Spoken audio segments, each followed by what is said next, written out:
إن الحمد لله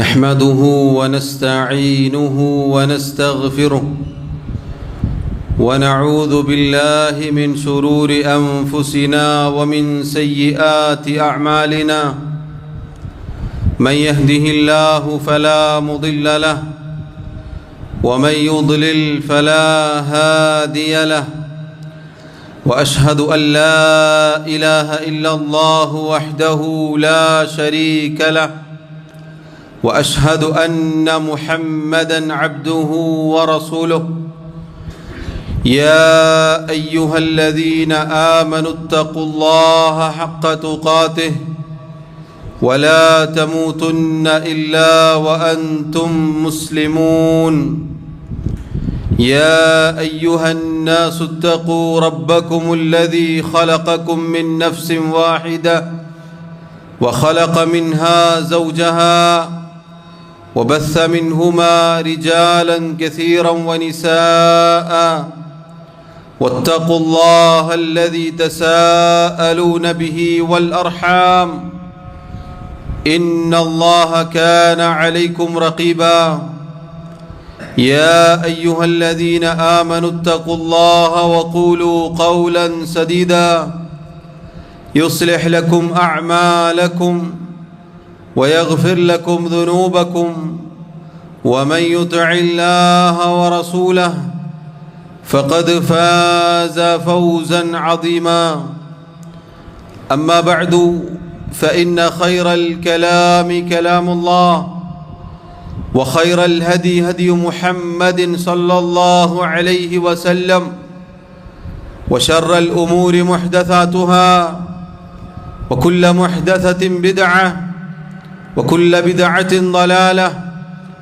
وكل ضلالة في النار. ബഹുമാന്യരായ സഹോദരങ്ങളെ സഹോദരിമാരെ, അല്ലാഹു സുബ്ഹാനഹു വ തആലയെ ജീവിതത്തിൻ്റെ എല്ലാ മേഖലകളിലും സൂക്ഷിക്കണേ എന്ന് സ്വന്തത്തെ മറക്കാതെ ഓരോരുത്തരോടും ഉണർത്തുകയാണ്, വസിയ്യത്ത് ചെയ്യുകയാണ്. റബ്ബ് സുബ്ഹാനഹു വ തആല പറയുന്ന എനിക്കും കേൾക്കുന്ന നിങ്ങൾക്കും തൗഫീഖ് നൽകി അനുഗ്രഹിക്കുമാറാവട്ടെ. സഹോദരങ്ങളെ സഹോദരിമാരെ, അല്ലാഹു സുബ്ഹാനഹു വ തആല അവൻ്റെ കിതാബിൽ സൂറത്തുൽ മുൽക്കിലൂടെ നമ്മെ അറിയിച്ചു, അല്ലദീ ഖലഖൽ മൗത വൽ ഹയാത ലിയബ്ലുവകും അയ്യുകും അഹ്സനു അമലാ വഹുവൽ അസീസുൽ ഗഫൂർ. അല്ലാഹു സുബ്ഹാനഹു വ തആല അവൻ്റെ മുൽക്കിനെ കുറിച്ച്, അധികാരത്തെക്കുറിച്ച് പറഞ്ഞതിന് ശേഷം ആ റബ്ബ് എങ്ങനെയുള്ളവനാണ്, അവനാകുന്നു ജീവിതവും മരണവും സൃഷ്ടിച്ചത്. എന്തിനു വേണ്ടിയാണ് അല്ലാഹു തആല നമ്മെ സൃഷ്ടിച്ചത്, നമ്മെ ജീവിപ്പിക്കുന്നത്? നമ്മുടെ ആയുസ് വന്നെത്തിയാൽ നാം മരിച്ചു പോകുന്നത്. ഈ ദുനിയാവിലെ ചുരുങ്ങിയ ജീവിതം അതെന്തിനു വേണ്ടിയാണ്? ലിയബ്ലുവകും അയ്യുകും അഹ്സനു അമല, നിങ്ങളിൽ ആരാണ് ഏറ്റവും നന്നായി പ്രവർത്തിക്കുന്നത് എന്ന് പരീക്ഷിക്കുവാൻ വേണ്ടിയാണ്.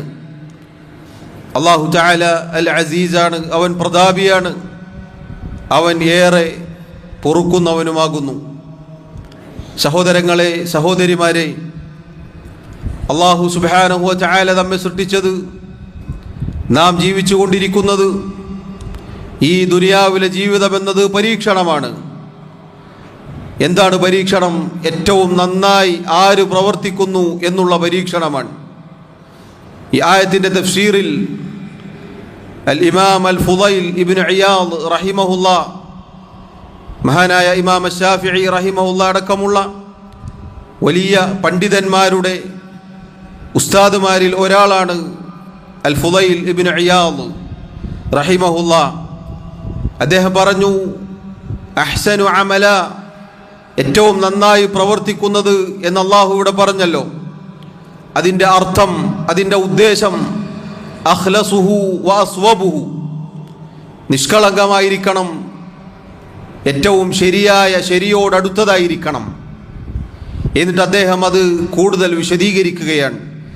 ഫഇന്നൽ അമല ഇദാ കാന ഖാലിസൻ വലം യകുൻ സവാബൻ ലം യുഖ്ബൽ. ഒരാൾ ഒരു പ്രവൃത്തി പ്രവർത്തിച്ചു, ആ പ്രവർത്തനത്തിൽ അയാൾക്ക് നിഷ്കളങ്കതയുണ്ട്, ഖാലിസായ പ്രവർത്തനമാണ്, പക്ഷേ ശരിയോടടുത്തതല്ല എങ്കിൽ ആ പ്രവർത്തനം സ്വീകരിക്കപ്പെടുകയില്ല. വഇദാ കാന സവാബൻ വലം യകുൻ ഖാലിസൻ ലം യുഖ്ബൽ.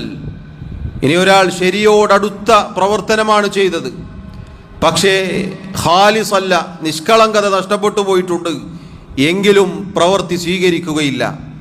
ഹത്താ യകൂന ഖാലിസൻ സവാബ. നിഷ്കളങ്കമായി തീരുന്നതുവരേക്കും, ശരിയോടടുത്തതായി തീരുന്നതുവരേക്കും ഒരു അമൽ സ്വീകരിക്കപ്പെടുകയില്ല എന്ന് ചുരുക്കം. എന്നിട്ട് അദ്ദേഹം പറയുന്നു, വൽ ഖാലിസു, ഇവിടെ അഖ്ലസുഹു ഖാലിസൻ എന്നൊക്കെ പറഞ്ഞല്ലോ. എന്താണ് ആ നിഷ്കളങ്കമായത് എന്ന് പറഞ്ഞാൽ, ഇദാ കാന ലില്ലാഹ്, ഒരാൾ അല്ലാഹുവിന് വേണ്ടി മാത്രം ചെയ്യുക എന്നതാണത്. കറകളഞ്ഞ നിയ്യത്തോടുകൂടി ഒരാൾ പ്രവർത്തിക്കുക എന്നതാണ് ഖാലിസ് എന്നുകൊണ്ടുള്ള ഉദ്ദേശം. അഥവാ റബ്ബിന് വേണ്ടി മാത്രമാണ്, അല്ലാഹു അല്ലാത്ത ഒരാൾക്കും വേണ്ടിയല്ല. അല്ലാഹു അല്ലാത്ത ഒരാളെ കാണിക്കുവാനോ മറ്റൊരാളുടെ പ്രീതിക്കോ ഒന്നിനും വേണ്ടിയല്ല, ഒരു പ്രശംസക്കോ പുകഴ്ത്തലിനോ ഒന്നുമല്ല, മറിച്ച് റബ്ബിന് വേണ്ടി മാത്രമാക്കി ചെയ്യുക എന്നതാണ് അഖ്ലസുഹു, അതല്ലെങ്കിൽ ഖാലിസൻ എന്ന് പറഞ്ഞാൽ അതിൻ്റെ അർത്ഥം. വസ്സവാബു, ശരിയോടടുത്തത് എന്ന് പറഞ്ഞല്ലോ, അതിൻ്റെ അർത്ഥം ഇദാ കാന അല സുന്ന, സുന്നത്തിൻ്റെ മേലായി തീരുക, അഥവാ റസൂലുള്ളാഹി സ്വല്ലല്ലാഹു അലൈഹി വസല്ലം പഠിപ്പിച്ചതുപോലെ ആയിത്തീരുക. ഇതാണ് സഹോദരങ്ങളെ ഖാലിസൻ സ്വവാബൻ എന്ന് പറഞ്ഞാൽ. ഈ ഖാലിസും സ്വവാബുമാണ് അല്ലാഹു അഹ്സനു അമലൻ എന്നുകൊണ്ട് ഉദ്ദേശിച്ചത്. ഈ രൂപത്തിൽ നമ്മൾ പ്രവർത്തിക്കുന്ന പ്രവർത്തനങ്ങൾ മാത്രമേ അല്ലാഹു സ്വീകരിക്കുകയുള്ളൂ. ഇതിൻ്റെ അടിസ്ഥാനത്തിൽ പ്രവർത്തിക്കുവാൻ വേണ്ടി മാത്രമാണ് അല്ലാഹു നമ്മെ സൃഷ്ടിച്ചത്. അതാണ് ലാ ഇലാഹ ഇല്ലല്ലാഹ് മുഹമ്മദുൻ റസൂലുള്ളാഹ് എന്ന സാക്ഷ്യത്തിൻ്റെ അർത്ഥം. ഒരാൾ അഷ്ഹദു അല്ലാ ഇലാഹ ഇല്ലല്ലാഹ് എന്ന് പറഞ്ഞാൽ, അല്ലാഹു അല്ലാതെ ആരാധനക്കർഹനായി മറ്റാരുമില്ല എന്ന് ഞാനിതാ സാക്ഷ്യം വഹിക്കുന്നു എന്ന് പറഞ്ഞാൽ, പിന്നെ എല്ലാ ഇബാദത്തുകളും റബ്ബിന് മാത്രമായിരിക്കണം, വേറൊരാൾക്കും ഇബാദത്തുകൾ നൽകാൻ പാടില്ല. ആരാധനയുടെ പരിധിയിൽ വരുന്ന ഒന്നും ഒരാൾക്കും വകവെച്ചു കൊടുക്കാൻ പാടില്ല. അതാണ് ഖാലിസൻ, അതാണ് ഇഖ്ലാസോടുകൂടി ചെയ്യുക എന്ന് പറഞ്ഞാൽ. രണ്ടാമത്തേത് വഅശ്ഹദു അന്ന മുഹമ്മദർ റസൂലുള്ളാഹ് എന്നൊരാൾ സാക്ഷ്യം വഹിച്ചു കഴിഞ്ഞാൽ, മുഹമ്മദ് മുസ്തഫ സല്ലല്ലാഹു അലൈഹി വസല്ലം അള്ളാഹുവിൻ്റെ റസൂലാണ് എന്ന് ഞാനിതാ സാക്ഷ്യം വഹിക്കുന്നു. അഥവാ ആ റസൂൽ സല്ലല്ലാഹു അലൈഹി വസല്ലം കൊണ്ടുവന്ന ദീനനുസരിച്ച് അവിടുന്ന് പഠിപ്പിച്ചതുപോലെ മാത്രമേ ഞാൻ പ്രവർത്തിക്കുകയുള്ളൂ എന്നാണ് ആ സാക്ഷ്യത്തിൻ്റെ അർത്ഥം. സഹോദരങ്ങളെ, ഇതാണ് നമ്മുടെ ദീനിൻ്റെ അടിത്തറ. നാം ഏത് പ്രവർത്തനം പ്രവർത്തിക്കുന്നുവോ, ഏത് ഇബാദത്ത് ചെയ്യുന്നുവോ, ഈ രണ്ടടിസ്ഥാനങ്ങളിൽ ഒതുങ്ങി നിൽക്കണം. അത് ഇതിൽ നിന്ന് പുറത്തു കടക്കാൻ പാടുള്ളതല്ല. അതാണ് എല്ലാ വെള്ളിയാഴ്ചകളിലും നാം പാരായണം ചെയ്ത് അവസാനിപ്പിക്കുന്ന സൂറത്തുൽ കഹ്ഫിലെ 110-ാമത്തെ ആയത്തിൽ അള്ളാഹു പറയുന്നത്, ഫമൻ കാന യർജു ലിഖാഅ റബ്ബി, ആരാണോ തൻ്റെ റബ്ബിനെ കണ്ടുമുട്ടണം എന്ന് പ്രതീക്ഷിക്കുന്നത്, ഫൽയഅമൽ അമലൻ സാലിഹൻ വലാ യുശ്രികു ബിഇബാദത്തി റബ്ബിഹി അഹദാ, അവൻ സൽക്കർമ്മങ്ങൾ ചെയ്തു കൊള്ളട്ടെ, അവൻ തൻ്റെ റബ്ബിൽ യാതൊന്നിനെയും പങ്കുചേർക്കാതിരിക്കുകയും ചെയ്യട്ടെ. അഥവാ ഇഖ്ലാസോടെ ഇത്തിബാഅോടെ ഒരു പ്രവർത്തനം പ്രവർത്തിക്കുക എന്നതാണ്. സഹോദരങ്ങളെ, അല്ലാഹു സുബ്ഹാനഹു വ തആല ഈ അടിസ്ഥാനത്തിൽ നമ്മുടെ ദീൻ നമുക്ക് പൂർത്തീകരിച്ച് നൽകിയിട്ടുണ്ട്. അൽയൗമ അക്മൽതു ലക്കും ദീനക്കും വഅത്മംതു അലൈക്കും നിഅമതി വറദീതു ലക്കുമുൽ ഇസ്ലാമ ദീനാ എന്ന ആയത്ത് അല്ലാഹു തആല അവതരിപ്പിച്ചത് ഈ ദീൻ പൂർത്തീകരിച്ചുകൊണ്ടാണ്. ഇതാ ഇന്നേ ദിവസം, അഥവാ ഒരു ആറഫ ദിനമാണത്.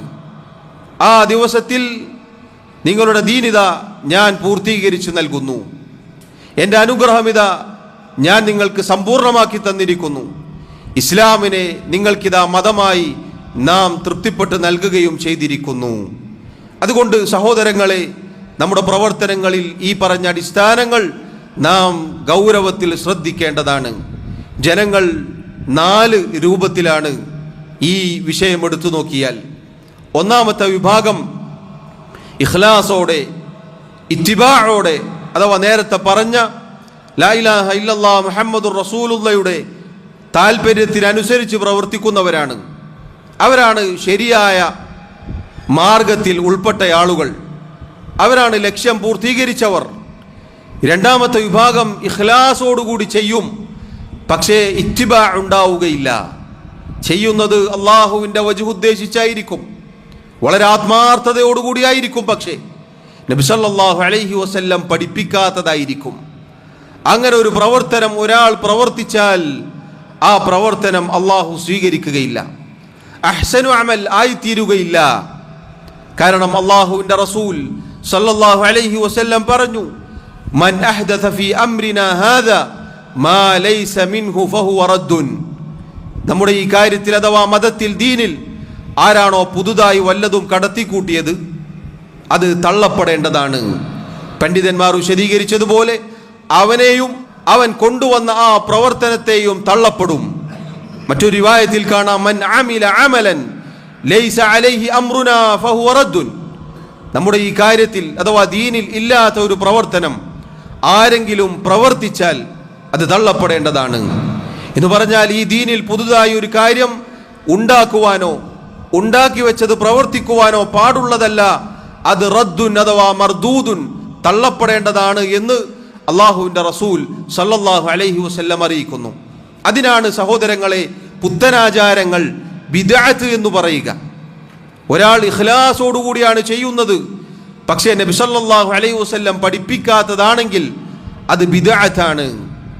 എന്താണ് ബിദ്അത്ത് എന്ന് പറഞ്ഞാൽ?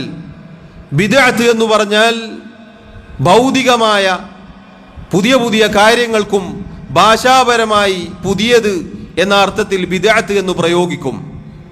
ഈ സംസാരിക്കുന്ന മൈക്ക്, നമ്മൾ ഈ ഇരിക്കുന്ന ഹാൾ, ഇവിടെയുള്ള AC, മറ്റു സൗകര്യങ്ങൾ, കെട്ടിടം, മദ്രസ, സിലബസ്, പാഠപുസ്തകങ്ങൾ, ബെഞ്ചും ഡെസ്കും തുടങ്ങി എല്ലാം പുതിയതാണ്, ആധുനിക സൗകര്യങ്ങളാണ്.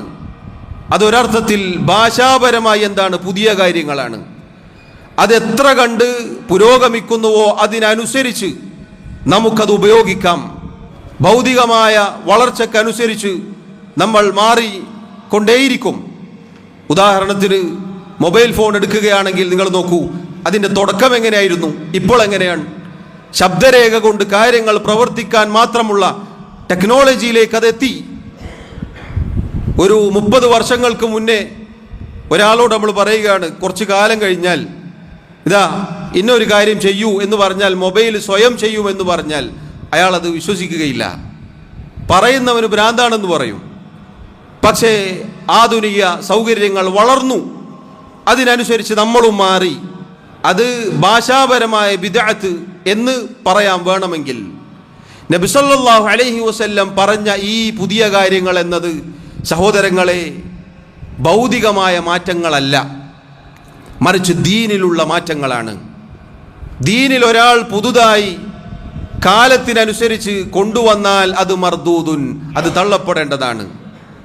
ഇമാം അശ്ശാതിബി റഹിമഹുല്ലാ, മഹാനായ അഹ്ലുസുന്ന വൽ ജമാഅത്തിന്റെ പണ്ഡിതനാണ് അദ്ദേഹം ബിദ്അത്തിനെ മനോഹരമായി നിർവചനം പറഞ്ഞിട്ടുണ്ട്. അദ്ദേഹത്തിന്റെ അൽ ഇഅ്തിസാം എന്ന കിതാബിൽ പറയുകയാണ്, ഫൽ ബിദ്അതു ഇദൻ, ബിദ്അത്ത് എന്ന് പറഞ്ഞാൽ ഇബാറത്തുൻ അൻ ത്വരീഖത്തിൻ ഫിദ്ദീനി മുഖ്തറഅത്തിൻ, ദീനിൽ പുതുതായി കടത്തിക്കൂട്ടുന്ന ഒരു മാർഗത്തിനാണ് ബിദ്അത്ത് എന്ന് പറയുക. അപ്പോൾ ഞാൻ നേരത്തെ പറഞ്ഞതുപോലെ ഭൗതികമായ കാര്യങ്ങളല്ല ഇവിടെ ഉദ്ദേശം, മറിച്ച് ദീനിൽ ഒരാൾ പുതുതായി വല്ലതും കടത്തിക്കൂട്ടുകയാണ്. തുലാഹി അശ്ശറഇയ്യ, എന്താണ് ആ കടത്തിക്കൂട്ടപ്പെട്ടതിൻ്റെ പ്രത്യേകത? ആ കടത്തിക്കൂട്ടപ്പെട്ടത് ശറഇലെ ഇബാദത്തുകളോട് സാദൃശ്യമുണ്ടാകും. ഇപ്പം ബിദ്അത്തായി കൊണ്ടുവരിക എന്താണ്? മദ്യപാനമോ വിചാരമോ മോഷണമോ ഒന്നുമല്ല കൊണ്ടുവരിക. പിന്നെയോ നിസ്കാരം, നോമ്പ്, അതുപോലെ സ്വലാത്ത്, ദിക്റുകൾ, അങ്ങനെയുള്ള വിശ്വാസ കർമ്മങ്ങൾ, ആചാരങ്ങൾ, അനുഷ്ഠാനങ്ങൾ. യഥാർത്ഥത്തിൽ ശരീഅത്തിൽ അത്തരം കാര്യങ്ങളുണ്ട്. കൃത്യമായി സമയവും കാലവും എണ്ണവും ഒക്കെ പഠിപ്പിക്കപ്പെട്ട രൂപത്തിൽ അതുണ്ടായിരിക്കും. അതിനോട് സാദൃശ്യമുള്ളതായിരിക്കും കൊണ്ടുവരിക. എന്തിനാണ് അവർ കൊണ്ടുവരുന്നത്? യുഖ്സദു ബിസ്സുലൂകി അലൈഹ അൽ മുബാലഗതു ഫി തഅബ്ബുദി ലില്ലാഹി സുബ്ഹാനഹു, അല്ലാഹു സുബ്ഹാനഹു വ തആലക്കുള്ള ആരാധനയായിക്കൊണ്ട് റബ്ബിൽ നിന്ന് കൂലി കിട്ടണം, പ്രതിഫലം ലഭിക്കണം എന്ന അർത്ഥത്തിലാണ് അതൊരാൾ പ്രവർത്തിക്കുക. ഇതാണ് സഹോദരങ്ങളെ ബിദ്അത്ത് എന്ന് പറഞ്ഞാൽ. ഈ അർത്ഥത്തിൽ പരിശോധിച്ചു നോക്കൂ. ഈ ദീനിൽ പുതുതായി കടത്തിക്കൂട്ടപ്പെട്ട കാര്യങ്ങൾ എടുത്തു നോക്കിയാൽ ദീനിലുള്ള പല കാര്യങ്ങളോടും അതിന് സാദൃശ്യമുണ്ടാകും. ഇപ്പൊ പുതിയ പുതിയ എണ്ണവും കണക്കും പറഞ്ഞുകൊണ്ടുള്ള നിസ്കാരങ്ങൾ നമുക്ക് കാണാം. അതുപോലെ തന്നെ ദിക്റുകൾ ഇല്ലാത്ത എണ്ണം പറഞ്ഞുകൊണ്ട് ദിക്റുകൾ കടത്തിക്കൂട്ടപ്പെട്ടിട്ടുണ്ട്. അതുപോലെ സ്വലാത്ത്, അതുപോലെ തന്നെ നോമ്പ്, അള്ളാഹുവിൻ്റെ റസൂൽ സല്ലല്ലാഹു അലൈഹി വസല്ലം പഠിപ്പിക്കാത്ത സമയവും കാലവും എണ്ണവും ഒക്കെ നിശ്ചയിച്ചുകൊണ്ട് ആളുകൾ ചെയ്യും. ഇതാണ് ബിദ്അത്ത് എന്ന് പറഞ്ഞാൽ. അതൊരാൾ ഇഖ്ലാസോടുകൂടി ചെയ്തിട്ടും കാര്യമില്ല, അള്ളാഹു സ്വീകരിക്കുകയില്ല.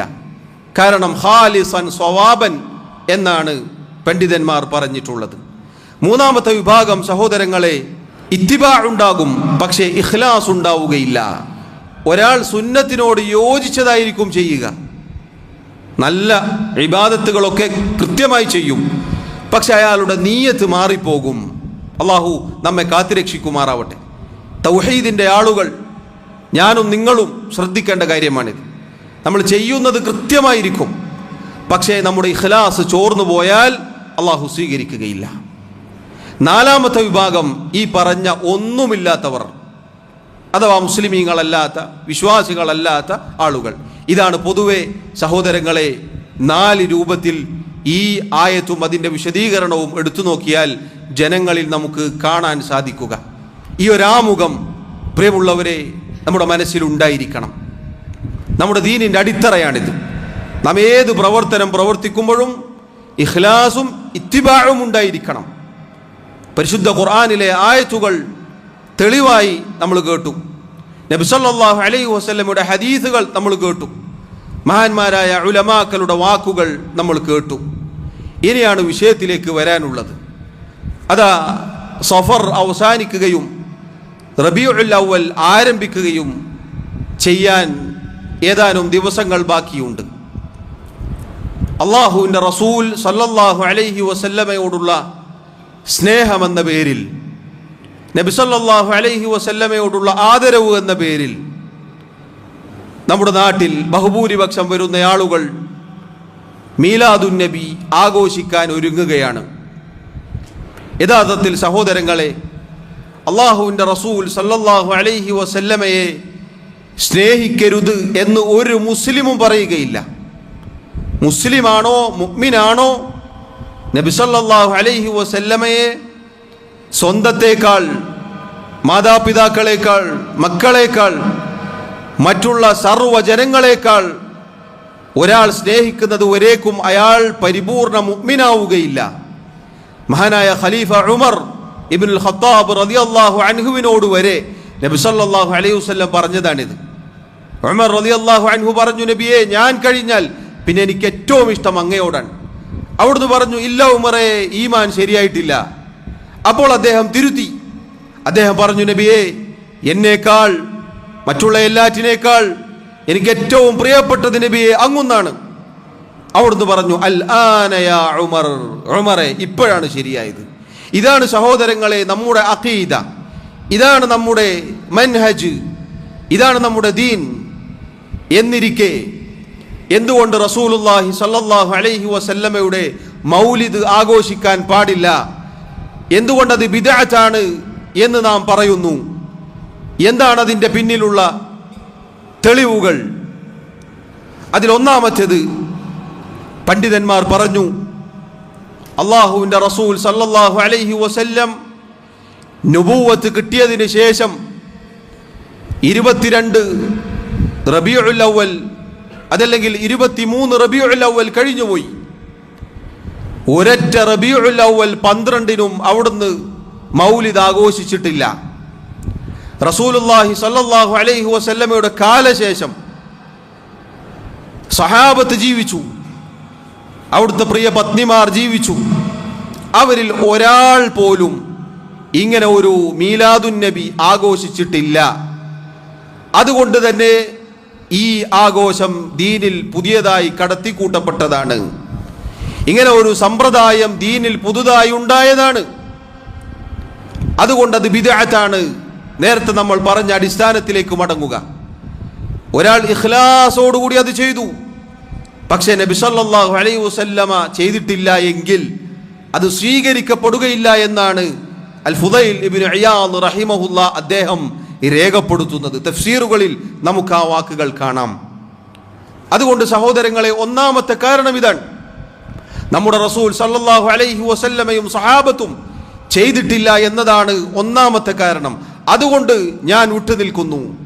അതുകൊണ്ട് നമ്മൾ ഓരോരുത്തരും വിട്ടുനിൽക്കണം. നമുക്ക് പാടില്ല. കാരണം നമ്മുടെ ഇബാദത്തുകൾ അള്ളാഹു സ്വീകരിക്കാനുള്ള നിബന്ധനകളാണ് നേരത്തെ ഞാൻ സൂചിപ്പിച്ചത്. ഇത് നന്മയാണെങ്കിൽ, ഇത് സുന്നത്താണെങ്കിൽ, ഇത് അള്ളാഹുവിൽ നിന്ന് കൂലി കിട്ടുന്ന ഒരു കാര്യമാണെങ്കിൽ നമ്മുടെ റസൂൽ സല്ലല്ലാഹു അലൈഹി വസല്ലം ആദ്യം അത് ആഘോഷിച്ച് കാണിക്കും. സഹാബത്ത് ആഘോഷിക്കും, ശേഷം വന്ന മഹാന്മാർ ആഘോഷിക്കും. അതുകൊണ്ട് ഇതാണ് ഒന്നാമത്തെ കാരണം. രണ്ടാമത്തെ കാരണം സഹോദരങ്ങളെ, ഈ ഒരു ആഘോഷം മീലാദുൻ നബി, മൗലിദ് എന്ന് പറഞ്ഞ ഈ ആഘോഷം ആദ്യമായി ഇസ്ലാമിലേക്ക് കടത്തിക്കൊണ്ടുവന്നത് ഉബൈദികൾ എന്ന ഒരു വിഭാഗമാണ്. ഹിജ്റ 300-ന് ശേഷം, അഥവാ ഈ ഉമ്മത്തിലെ നല്ലവരായ ആളുകളൊക്കെ വഫാത്തായതിന് ശേഷം ഉബൈദികൾ, ഫാത്തിമികൾ കൊണ്ടുവന്ന ഒരു കാര്യമാണിത്. ആരാണ് സഹോദരങ്ങളെ ഉബൈദികൾ, ഫാത്തിമികൾ എന്ന് പറഞ്ഞാൽ? അവർ തനിച്ച ഷിയാക്കളാണ്. ഷിയാക്കളെ കുറിച്ച് കൂടുതൽ വിശദീകരിക്കേണ്ടതില്ല. അവരാണ് ഈ ആചാരം ആദ്യമായി കൊണ്ടുവന്നത്. നബി സല്ലല്ലാഹു അലൈഹി വസല്ലമയുടെ മൗലിദ് മാത്രമല്ല, അവർക്ക് ഫാത്തിമ മൗലിദ് ഉണ്ടായിരുന്നു, അലി റളിയല്ലാഹു അൻഹുവിൻ്റെ പേരിലുണ്ട്. അതുപോലെ പലരുടെയും പേരിൽ അവർക്ക് മൗലിദുണ്ട്, ജന്മദിനാഘോഷങ്ങൾ ഉണ്ടായിരുന്നു. അപ്പോൾ അവരാണ് ഇതിൻ്റെ നേതാക്കന്മാർ. ചോദിക്കട്ടെ, ഷിയാക്കളാണോ പ്രിയമുള്ളവരെ അഹ്ലുസുന്ന വൽ ജമാഅ എന്ന് പറഞ്ഞാൽ? അതുകൊണ്ട് രണ്ടാമത്തെ കാരണം അതാണ്. മൗലിദ് ആഘോഷിക്കാത്തതിൻ്റെ രണ്ടാമത്തെ കാരണമാണത്. മൂന്നാമത്തെ കാരണം സഹോദരങ്ങളെ, അള്ളാഹുവിൻ്റെ റസൂൽ സല്ലല്ലാഹു അലൈഹി വസല്ലമയുടെ വിശദമായ ചരിത്രം വിശദീകരിക്കപ്പെട്ട അഹ്ലുസുന്ന വൽ ജമാഅത്തിൻ്റെ ഉലമാക്കളുടെ ചരിത്ര കിതാബുകൾ നമുക്ക് ലഭ്യമാണ്. അല്ലാമ ഇബ്നു കസീർ റഹിമഹുല്ലാ ശാഫിഈ മദ്ഹബിലെ പണ്ഡിതനാണ്. അദ്ദേഹം തഫ്സീർ രചിച്ച മഹാനായ പണ്ഡിതനാണ്. അദ്ദേഹത്തിന് അൽ ഫുസൂൽ ഫി സീറത്തിർ റസൂൽ എന്ന പേരിൽ ഒരു കിതാബുണ്ട്. നബി സല്ലല്ലാഹു അലൈഹി വസല്ലമയുടെ വ്യക്തമായ ചരിത്രം രേഖപ്പെടുത്തപ്പെട്ട കിതാബാണത്. അതിൽ അദ്ദേഹം നബി സല്ലല്ലാഹു അലൈഹി വസല്ലമയുടെ മൗലിദ് അഥവാ ജനനം വിശദീകരിക്കുന്ന അധ്യായത്തിൽ അവിടുന്ന് ജനിച്ച തീയതിയെക്കുറിച്ച് ഒരുപാട് അഭിപ്രായങ്ങൾ പറഞ്ഞിട്ടുണ്ട്. എന്ന് പറഞ്ഞാൽ റബീഉൽ അവ്വൽ 2 അഭിപ്രായമുണ്ട്, 8 അഭിപ്രായമുണ്ട്, 10 അഭിപ്രായമുണ്ട്, 12 അഭിപ്രായമുണ്ട്, റജബിലാണെന്ന അഭിപ്രായമുണ്ട്. അങ്ങനെ ധാരാളം അഭിപ്രായങ്ങൾ ആ വിഷയത്തിൽ അദ്ദേഹം രേഖപ്പെടുത്തിയിട്ടുണ്ട്. ഇത് പൊതുവെ ചരിത്രകാരന്മാർക്കിടയിൽ അഭിപ്രായ വ്യത്യാസത്തിലുള്ള ഒരു കാര്യമാണ്. എന്നിരിക്കെ പ്രിയമുള്ളവരെ, റബീഉൽ അവ്വൽ 12 എന്ന് ഉറപ്പിച്ചുകൊണ്ട് ഇതെങ്ങനെ ആഘോഷിക്കാൻ സാധിക്കും? അതുകൊണ്ട് മൂന്നാമത്തെ കാരണം, നബി സല്ലല്ലാഹു അലൈഹി വസല്ലം ജനിച്ചതിന് റബീഉൽ അവ്വൽ 12 എന്ന ഉറപ്പിക്കുന്ന ഒരു രേഖയും ഇല്ലാത്തത് കൊണ്ട് തന്നെ റബീഉൽ അവ്വൽ 12 ഒരു മൗലിദ് പാടില്ലാത്തതാണ് എന്ന് പണ്ഡിതന്മാർ രേഖപ്പെടുത്തി. നാലാമത്തെ കാരണം, മൗലിദ് ആഘോഷിക്കാത്തതിൻ്റെ നാലാമത്തെ കാരണം സഹോദരങ്ങളെ, ഇതിൻ്റെ തുടക്കം ബിദ്അത്താണെങ്കിലും, ഇതിൻ്റെ അടിസ്ഥാനം ബിദ്അത്താണെങ്കിലും, പുത്തനാചാരമാണെങ്കിലും, ഇതിൻ്റെ പേരിൽ ചൊല്ലപ്പെടുന്ന ധാരാളം മൗലിദ് കിതാബുകളുണ്ട്. മൻഖൂസ് മൗലിദ് അടക്കമുള്ള ഒരുപാട് മൗലിദിന്റെ കിതാബുകൾ പാരായണം ചെയ്യപ്പെടാറുണ്ട്. ആ മൗലിദ് കിതാബുകളിൽ നബി സല്ലല്ലാഹു അലൈഹി വസല്ലമയെ കുറിച്ചുള്ള പാടി പുകഴ്ത്തലുകളാണ്, മദ്ഹാണ് എന്ന പേരിൽ അവിടുത്തോട് വിളിച്ചു പ്രാർത്ഥിക്കുന്ന ഷിർക്കിന്റെ ധാരാളം വരികളുണ്ട്. അതുകൊണ്ട് തന്നെ ബിദ്അത്തിൽ തുടങ്ങി ഷിർക്കിലേക്ക് എത്തിപ്പെടുന്ന ഒരു ആചാരമാണ് ഇത് എന്ന നിലക്ക് ഒരു മുസ്ലിമിന് ഇത് പാടില്ല. അഞ്ചാമത്തെ കാരണം സഹോദരങ്ങളെ, മൗലിദാഘോഷം എന്നാണ് ഇതിനെക്കുറിച്ച് പറയാറുള്ളത്. ഈദ് മീലാദുൻ നബി എന്നാണ് പരസ്യമായി ഇപ്പോൾ ഫ്ലെക്സുകളും ബോർഡുകളും പ്രത്യക്ഷപ്പെടും, നമുക്ക് കാണാം. ആശംസകൾ അർപ്പിക്കും. അള്ളാഹുവിൻ്റെ റസൂൽ സല്ലല്ലാഹു അലൈഹി വസല്ലം മദീനയിലേക്ക് കടന്നു വന്നുകൊണ്ട് എല്ലാ ആഘോഷങ്ങളും നിർത്തലാക്കി മുസ്ലിമീങ്ങൾക്ക് രണ്ട് ആഘോഷങ്ങൾ മാത്രം വകവെച്ചു നൽകി. ഒന്ന് ഈദുൽ അദ്ഹ, രണ്ടാമത്തേത് ഈദുൽ ഫിത്ർ. മൂന്നാമത്തൊരു ഈദ് കൂടി ഉണ്ട് എന്ന് അവിടുന്ന് പറഞ്ഞിട്ടില്ല. അല്ലാഹു തആല ഇതാ നിങ്ങൾക്ക് രണ്ട് ആഘോഷങ്ങൾ പകരമായി നൽകുന്നു എന്നാണ് പറഞ്ഞത്. രണ്ട് ആഘോഷങ്ങൾ ഇതാ നിങ്ങൾക്ക് പകരമായി റബ്ബ് സുബ്ഹാനഹു വ തആല നിശ്ചയിച്ചു നൽകുന്നു എന്ന് പറഞ്ഞുകൊണ്ട് അവിടുന്ന് പഠിപ്പിച്ചത് രണ്ട് ആഘോഷങ്ങൾ മാത്രമാണ്. മൂന്നാമത്തൊരു ആഘോഷം ഉണ്ടായിരുന്നുവെങ്കിൽ 13 വർഷങ്ങൾ മക്കയിൽ ജീവിച്ച് മദീനയിലേക്ക് വന്ന നബി സല്ലല്ലാഹു അലൈഹി വസല്ലം ഈ രണ്ട് ആഘോഷങ്ങൾ പഠിപ്പിച്ചു കൊടുക്കുമ്പോൾ, പ്രിയമുള്ളവരെ, മൗലിദാഘോഷം മറന്നതാണോ? നമ്മളൊന്ന് ചിന്തിച്ചു നോക്കൂ. ചെറിയ പെരുന്നാളും വലിയ പെരുന്നാളും പറഞ്ഞപ്പോൾ മീലാദുൻ നബി, ഈദ് മീലാദുൻ നബി അവിടുന്ന് മറന്നു എന്ന് വിശ്വസിക്കാൻ ഒരു മുസ്ലിമിന് പാടുണ്ടോ? അതുകൊണ്ട് ഇത് ഈദാണ്, ആഘോഷമാണ്. അങ്ങനെ ഒരു ആഘോഷം ഇസ്ലാമിൽ ഇല്ല തന്നെ. രണ്ട് ആഘോഷങ്ങളല്ലാത്ത മറ്റൊരാഘോഷവും മുസ്ലിമിന് ആഘോഷിക്കാൻ പാടില്ല. അതെന്തിൻ്റെ പേരിലായാലും ആരുടെ പേരിലായാലും ഒരു മുസ്ലിമിന് മൂന്നാമതൊരാഘോഷമില്ല.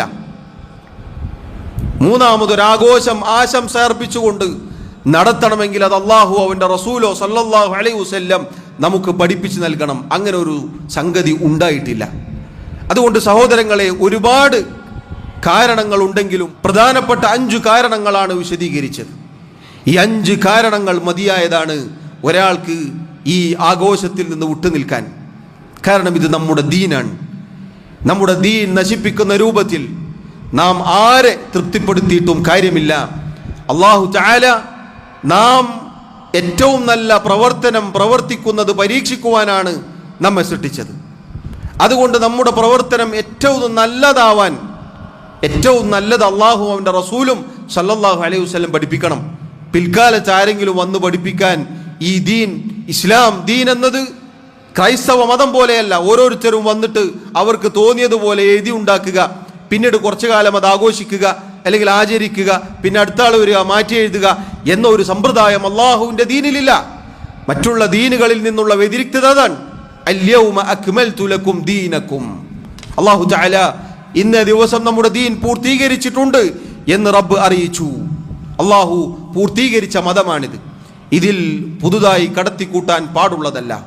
അതുകൊണ്ട് സഹോദരങ്ങളെ, ഇഖ്ലാസോടെ ഇത്തിബാഅോടെ നബി സല്ലല്ലാഹു അലൈഹി വസല്ലം പഠിപ്പിച്ചതുപോലെ പ്രവർത്തിക്കാനാണ് നമ്മുടെ എല്ലാ പ്രവർത്തനങ്ങളിലും നാം ശ്രദ്ധിക്കേണ്ടത്. ഷിർക്കിൽ നിന്നും ബിദ്അത്തിൽ നിന്നും നമ്മൾ മാറി നിൽക്കേണ്ടതാണ് എന്നുകൂടി ഓർമ്മപ്പെടുത്തുകയാണ്. അല്ലാഹു റബ്ബുൽ ആലമീൻ മരണം വരെ എനിക്കും നിങ്ങൾക്കും തൗഫീഖ് നൽകി അനുഗ്രഹിക്കുമാറാവട്ടെ. അഖൂലു മാ തസ്മഊൻ വഅസ്തഗ്ഫിറുല്ലാഹ ലി വലക്കും വലിസായിരിൽ മുസ്ലിമീന മിൻ കുല്ലി ദംബിൻ ഫസ്തഗ്ഫിറൂഹു ഇന്നഹു ഹുവൽ ഗഫൂറുർ റഹീം.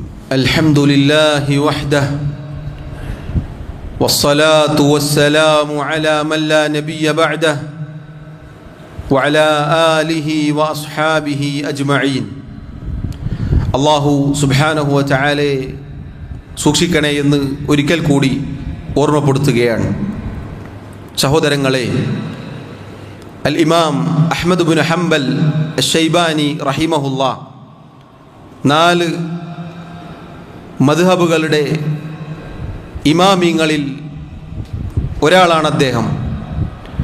അദ്ദേഹം പറഞ്ഞ മനോഹരമായ വാക്ക് നമുക്കിപ്രകാരം കാണാം: ഉസൂലു സുന്നതി ഇൻദനാ. സുന്നത്തിൻ്റെ അടിസ്ഥാനങ്ങൾ എന്നാൽ നമ്മുടെ അടുക്കൽ. അസുന്ന എന്ന് പറഞ്ഞാൽ ഈ ദീൻ എന്നാണ് അർത്ഥം. നമ്മുടെ ദീനിൻ്റെ അടിസ്ഥാനങ്ങൾ എന്ന് പറഞ്ഞാൽ നമ്മുടെ അടുക്കൽ, അഥവാ ഇമാമുസുന്ന എന്നാണ് അദ്ദേഹത്തെ അറിയപ്പെടുന്നത്. അഹ്ലുസുന്ന വൽ ജമാഅത്തിന്റെ അടുക്കൽ എന്നാണ് അദ്ദേഹം ഉദ്ദേശിച്ചത്. അദ്ദേഹം പറയുകയാണ്, അത്തമസ്സുകു ബിമാ കാന അലൈഹി അസ്ഹാബു റസൂലില്ലാഹി സ്വല്ലല്ലാഹു അലൈഹി വസല്ലം വൽ ഇഖ്തിദാഉ ബിഹിം വതർകുൽ ബിദ്അ വകുല്ലു ബിദ്അത്തിൻ ഫഹിയ ളലാല. സുന്നത്തിൻ്റെ അടിസ്ഥാനങ്ങൾ എന്നാൽ നമ്മുടെ അടുക്കൽ അള്ളാഹുവിൻ്റെ റസൂൽ സല്ലല്ലാഹു അലൈഹി വസല്ലമയുടെ സഹാബത്ത് ഏതൊരു മാർഗത്തിലായിരുന്നോ ആ മാർഗം മുറുകെ പിടിക്കലാണ്. തമസ്സുക്ക് എന്ന് പറഞ്ഞാൽ മുറുക്കി പിടിക്കലാണ്, മുറുകെ പിടിക്കുക. വൽ ഇഖ്തിദാഉ ബിഹിം, ആ മുറുകെ പിടിച്ച കാര്യങ്ങൾ പിൻപറ്റിക്കൊണ്ട് പ്രവർത്തിക്കലുമാണ്. വതർകുൽ ബിദ്അ, അതിനുശേഷം വരുന്ന പുതുതായി ഉണ്ടാക്കപ്പെടുന്ന കാര്യങ്ങൾ ഉപേക്ഷിക്കലുമാണ്. കാരണം വകുല്ലു ബിദ്അത്തിൻ ഫഹിയ ളലാല, എല്ലാ ബിദ്അത്തുകളും ദീനിലേക്ക് കടത്തിക്കൂട്ടപ്പെട്ട പുത്തനാചാരങ്ങൾ മുഴുവനും എല്ലാം ളലാലത്തുൻ, വഴികേടാകുന്നു. സഹോദരങ്ങളെ, ഈ ഒരൊറ്റ വാക്ക് മതി മൗലിദാഘോഷത്തിനു വേണ്ടി പതാകയേന്താൻ കൈകൾ ഉയർത്തുന്ന അഹ്ലുസുന്ന വൽ ജമാഅത്തിന്റെ ആളുകളാണ് ഞങ്ങൾ എന്ന് പറയുന്നവർക്ക് ആ ബിദ്അത്തായ പ്രവർത്തനം അവസാനിപ്പിക്കാൻ. അള്ളാഹുവിൻ്റെ റസൂൽ സല്ലല്ലാഹു അലൈഹി വസല്ലമയുടെ സഹാബത്ത് ഏതൊരു മാർഗത്തിലായിരുന്നോ ആ മാർഗം മുറുകെ പിടിക്കലും അത് പിൻപറ്റലുമാണെന്ത് അഹ്ലുസുന്ന വൽ ജമാഅ. ഹിജ്റ 300 വരെ സഹാബത്ത് പോട്ടെ, അതിനുശേഷം വന്നവർക്ക് വരെ പരിചയമില്ലാത്ത ഈദ് മീലാദുൻ നബി എങ്ങനെ സുന്നത്ത് ജമാഅത്താകും? പ്രിയമുള്ളവരെ, ചിന്തിച്ചു നോക്കൂ. അള്ളാഹുവിൻ്റെ റസൂൽ സല്ലല്ലാഹു അലൈഹി വസല്ലമയുടെ സഹാബത്തിന് പരിചയമില്ലാത്ത ഒരു കാര്യം സുന്നത്ത് ജമാഅത്തോ? നിങ്ങളൊന്ന് ചിന്തിച്ചു നോക്കൂ. വൈരാഗ്യങ്ങൾ മാറ്റിവെച്ച് നിങ്ങളൊന്ന് ചിന്തിച്ചു നോക്കൂ, ആത്മാർത്ഥതയോടുകൂടി ചിന്തിച്ചു നോക്കൂ. ഇത് പറഞ്ഞതാരാണ്?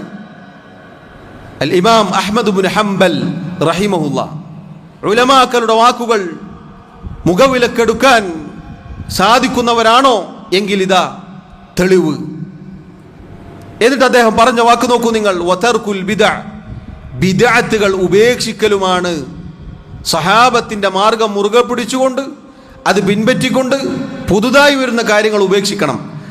അതാണ് സുന്നത്തിന്റെ അടിസ്ഥാനങ്ങൾ, അതാണ് ഈ ദീൻ. ഈ ദീനിന്റെ അടിത്തറ അതാണ്. എന്നിട്ട് അദ്ദേഹം പറഞ്ഞു, കാരണം വകുല്ലു ബിദ്അത്തിൻ ളലാല, പിൽക്കാലത്ത് ആരൊക്കെ എന്തൊക്കെ കൊണ്ടുവന്നിട്ടുണ്ടോ, അത് വിശ്വാസമാവട്ടെ, കർമ്മമാവട്ടെ, ആചാരമാവട്ടെ, അനുഷ്ഠാനമാവട്ടെ, എന്താവട്ടെ, ഈ ദീനിൽ പുതുതായി ആരെങ്കിലും വല്ലതും കടത്തി കൂട്ടിയിട്ടുണ്ടെങ്കിൽ അത് ളലാലത്തുൻ, വഴികേടാകുന്നു. ളലാലത്ത് നരകത്തിലേക്ക് പോവാനുള്ളതാണ്.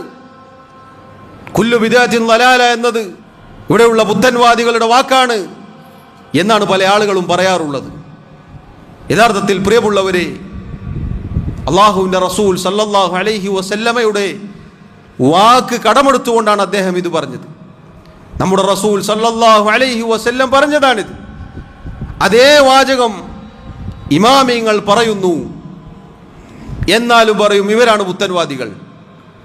പഴയതിലേക്ക്, സഹാബത്തിന്റെ മാർഗത്തിലേക്ക് മടങ്ങണം, ഇമാം അഹ്മദ് ഇബ്നു ഹംബൽ റഹിമഹുല്ലാഹ് അദ്ദേഹം പറഞ്ഞതിലേക്ക് പോകണം എന്ന് പറഞ്ഞാൽ പറയും ആ പറയുന്നവരാണ് പുത്തൻവാദികൾ. നിങ്ങൾ ചിന്തിച്ചു നോക്കൂ, എന്തൊരു വൈരുദ്ധ്യമാണിത്. സുന്നത്ത് ജമാഅത്താണോ സഹാബത്തിന്റെ മാർഗം മുറുകെ പിടിക്കുക എന്നതാണ്, ആ മാർഗമനുസരിച്ച് പ്രവർത്തിക്കുക എന്നതാണ്. ഉബൈദികൾ, ഫാത്തിമികൾ കൊണ്ടുവന്ന, ഷിയാക്കൾ കൊണ്ടുവന്ന, പിൽക്കാലത്ത് ആരോ ഈ ദീനിൽ കടത്തിക്കൂട്ടി ആചരിച്ചു വന്ന കാര്യങ്ങൾ ഒഴിവാക്കുക എന്നതാണ് നമ്മുടെ ദീനിൻ്റെ അടിസ്ഥാനം. അതുകൊണ്ട് സഹോദരങ്ങളെ, ഞാൻ ആദ്യം ഓതി വെച്ച ആയത്ത് ഒരിക്കൽ കൂടി നമ്മൾ ശ്രദ്ധിക്കുക. അല്ലദീ ഖലഖൽ മൗത വൽ ഹയാത ലിയബ്ലുവകും അയ്യുക്കും അഹ്സനു അമല. അല്ലാഹു റബ്ബുൽ ആലമീൻ അവൻ ജീവിതവും മരണവും സൃഷ്ടിച്ചവനാണ്. നിങ്ങളിൽ ആരാണ് ഏറ്റവും നന്നായി പ്രവർത്തിക്കുന്നത് എന്ന് പരീക്ഷിച്ചറിയാൻ.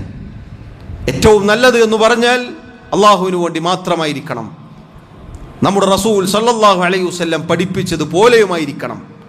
എങ്കിൽ മാത്രമേ അള്ളാഹു നമ്മിൽ നിന്നും ഖബൂൽ ചെയ്യുകയുള്ളൂ.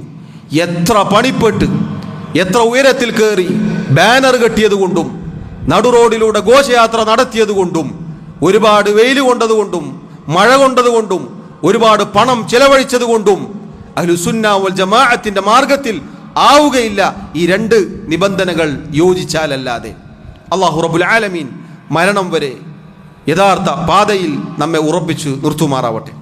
അല്ലാഹു റബ്ബുൽ ആലമീൻ മുസ്ലിമായി മുഅ്മിനായി ജീവിച്ചു മരിക്കാൻ നമ്മെ സഹായിക്കുമാറാവട്ടെ. നമ്മിലെ രോഗികൾക്ക് അല്ലാഹു തആല ശിഫാ നൽകുമാറാവട്ടെ. രോഗം കൊണ്ട് പ്രയാസപ്പെടുന്ന ഒരുപാട് ആളുകളുണ്ട്. അല്ലാഹു അവർക്ക് ശിഫാ, സമാധാനം, ആശ്വാസം പ്രദാനം ചെയ്യുമാറാവട്ടെ. നമ്മുടെ തെറ്റുകുറ്റങ്ങൾ, ന്യൂനതകൾ, കുറവുകൾ അല്ലാഹു വിട്ടുപുറത്ത് മാപ്പാക്കി നൽകുമാറാവട്ടെ. അല്ലാഹു റബ്ബുൽ ആലമീൻ അവൻ്റെ ജന്നാത്തുൽ ഫിർദൗസിൽ നമ്മെ ഒരുമിച്ച് ചേർക്കുമാറാവട്ടെ. ഇസ്ലാമിലായിക്കൊണ്ട് സുന്നത്തിലായിക്കൊണ്ട് ജീവിച്ചു മരിക്കാൻ അല്ലാഹു നമ്മെ അനുഗ്രഹിക്കുമാറാവട്ടെ. اللهم اغفر لنا وارحمنا. اللهم أعز الإسلام والمسلمين وأذل الشرك والمشركين. اللهم اغفر للمؤمنين والمؤمنات والمسلمين والمسلمات الأحياء منهم والأموات. اللهم إنا نسألك الهدى والتقى والعفاف والغنى. اللهم توفنا مسلمين وألحقنا بالصالحين. اللهم يا مقلب القلوب ثبت قلوبنا على دينك، ويا مصرف القلوب صرف قلوبنا على طاعتك. ربنا آتنا في الدنيا حسنة وفي الآخرة حسنة وقنا عذاب النار. وصلى الله وسلم وبارك على نبينا محمد وعلى آله وأصحابه أجمعين والحمد لله رب العالمين.